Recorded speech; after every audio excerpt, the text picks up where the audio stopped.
An attitude. Welcome to another 2 hours of common sense and erratic behavior. With Brad Staggs and producer Ron, this is your Daily Mojo. You know, I once awakened in the middle of the night many years ago and was thirsty, reached over to the nightstand. At the time, I was married to one of the wives, one of the seven, and there was something sitting on the nightstand that at first I just took for, hey, there's some water there. I don't know why I thought it was water, but I reached over, I grabbed this little bottle, and I took the top off, and I swigged it back, and it turned out to be something akin to French toilet water, or cologne, as it were. Oh, nasty. And it was nasty. I mean, it just wakes you up, and it's like, whoa, what the hell did I just put in my mouth? And it was, and you know how hard it is to get the taste of cologne out of your mouth? It's not easy. I don't. It is not easy. Now imagine you are staying in a fine hotel. Let's say something very pricey. I've stayed at a Ritz-Carlton before. Have you ever stayed at a I have not stayed at a Ritz-Carlton before. I don't think I was paying for it, which was primarily the reason I was staying there. But a couple back in January were staying at the Ritz-Carlton Hotel, oddly enough, up in Half Moon Bay in California, which is where the big pumpkin contest is, the giant pumpkin contest. Yeah. So they were staying at the Ritz-Carlton Hotel. As the sun goes down, the couple retires to the boudoir, and they realize they don't have any water. They call up room service.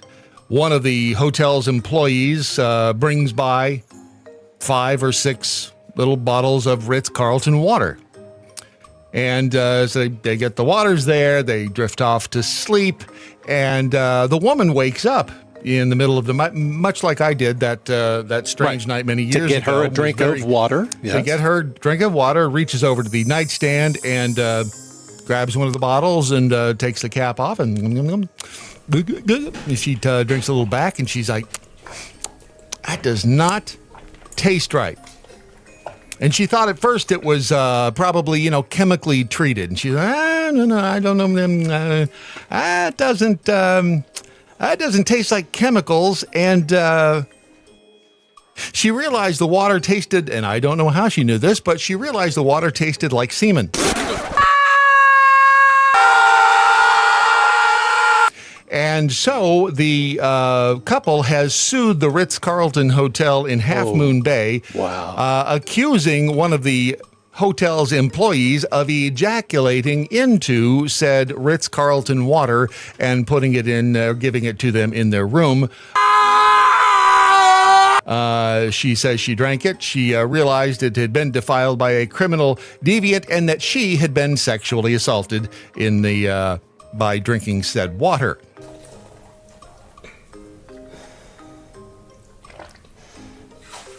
I'm not sure that that constitutes sexual assault, but I do have some questions about this.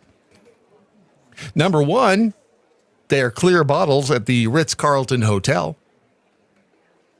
I'm just going to go out on a limb here and say if one had been defiled by a hotel employee, I would think it would be obvious. Maybe that's me. But I'm going to say I would think it would be one of these does not look like the rest. I'm very seldom at a loss for words, Brad, but... Mm-hmm. Yeah. She says in the suit that the taste of the water and the texture were off. I'll bet she did. So she drinks it. And they file this lawsuit. They say, first of all, the Ritz-Carlton officials have not responded to requests for comments on this. The couple has been married for 25 years. The incident, they say, has caused intimacy issues in their married life.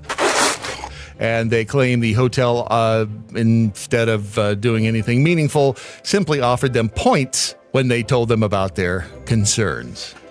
Okay. Mm-hmm. They could do a little strange. I mean, it's easy enough to do a DNA test, do you believe?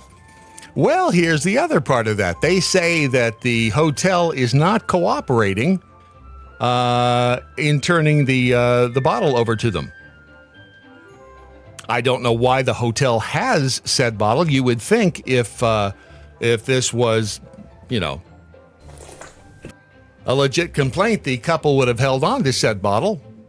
I don't know if the hotel came up and said, we'll keep that safekeeping just in case.